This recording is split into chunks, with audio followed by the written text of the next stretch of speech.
Austria, রাজধানী Vienna. প্রচুর বাংলাদেশির বসবাস এখানে, কিন্তু নেই কোনো বাংলাদেশি দূতাবাস। বাংলাদেশ অস্ট্রিয়া সমিতি জার্মান বাংলাদেশ দূতাবাসের সহযোগিতায় আয়োজন করেছে এক দূতাবাস সার্ভিসের। আমি বাংলাদেশ অস্ট্রিয়া সমিতির পক্ষ থেকে, কার্যকরী কমিটির পক্ষ থেকে যারা আমাদের এই সার্ভিসের অন্তর্ভুক্ত হয়েছেন তাদের সবাইকে ধন্যবাদ জানাচ্ছি। বিশেষ করে ধন্যবাদ জানাচ্ছি আমরা বার্লিনস্থ বাংলাদেশের দূতাবাসের যে কর্মকর্তারা আমাদের মাঝে আসছেন আমাদেরকে সাহায্য করার জন্য তাদেরকে।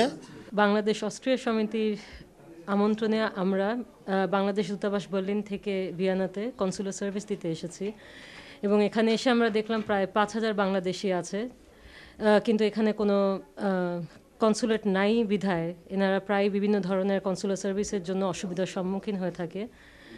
আমরা বাংলাদেশ অস্ট্রিয়া সমিতি এখানে যে আয়োজন করা হয়েছে সেটাতে খুবই সন্তুষ্ট এবং আমরা মনে করি দূতাবাসের পক্ষ থেকেও এটা আমাদের মতামত যে এখানে একটা কনসুলেট যদি স্থাপন করা হয় সেটা এখানে বাংলাদেশ যে জনগণ আছে তাদের অনেক উপকারে আসবে।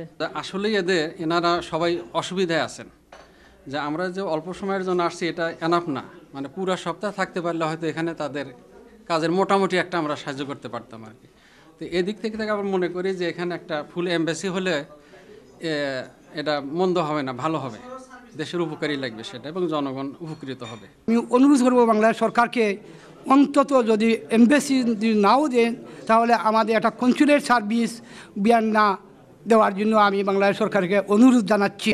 আমরা যদি সত্যিকার অর্থে বাংলাদেশের অর্থনৈতিক সহযোগিতা করে থাকি তাহলে আমাদের এই কথা বিবেচনা করে আমরা আপনাদেরকে অনুরোধ জানাচ্ছি আমাদের এখানে একটা এমবাসি স্থাপন করার জন্য। আমরা বাংলাদেশ অস্ট্রিয়া সমিতি এবং সর্বোপরি বাংলাদেশ দূতাবাসের যে সমস্ত কর্মকর্তা বৃন্দ আমাদের এখানে মাঝে এসে যে সহযোগিতার মনোভাব দেখিয়েছেন এজন্য আমরা ধন্যবাদ জানাচ্ছি। আমার বিনীত অনুরোধ থাকবে বাংলাদেশের দিন বদলের সরকারের কাছে যেন তারা অস্ট্রিয়াতে অবিলম্বে একটি দূতাবাস স্থাপন করেন। আমরা আশা করব এই ধরনের সার্ভিস যেন এমবাসির মাধ্যমে প্রতি ৩ মাস অন্তর অন্তর ন্যূনতম একবার এখানে এসে এই সার্ভিসটা বাংলাদেশ কমিউনিটি দেন। এই জন্য আমি আপনাদেরকে আহ্বান করব বাংলাদেশ সরকারকে যেন এখানে একটা কনসুলার সার্ভিস, দূতাবাস অথবা কনসুলার সার্ভিস চালু করার জন্য। আমি আরও ধন্যবাদ জানাচ্ছি আমাদের দূতাবাসের যে প্রথম সেক্রেটারি এসছেন এবং তার সাথে সহকারী এসছেন, তাদের দুজনকে আমি আন্তরিক শুভেচ্ছা জানাচ্ছি এবং আশা রাখি যেন এটা আগামীতেও এটা চালু থাকে। এই একটা যে উদ্যোগ নেওয়া হয়েছে, আসলে এই সার্ভিসটা আমার মনে হয় এই প্রথম আমরা পাইছি। আমি আশা করব এটা কন্টিনিউস করার জন্য, আর এই কন্টিনিউস করার পিছনে সকল বাংলাদেশিকে আমি অনুরোধ করব আপনারা সবাই বাংলাদেশ অস্ট্রিয়া সমিতির সদস্য হন।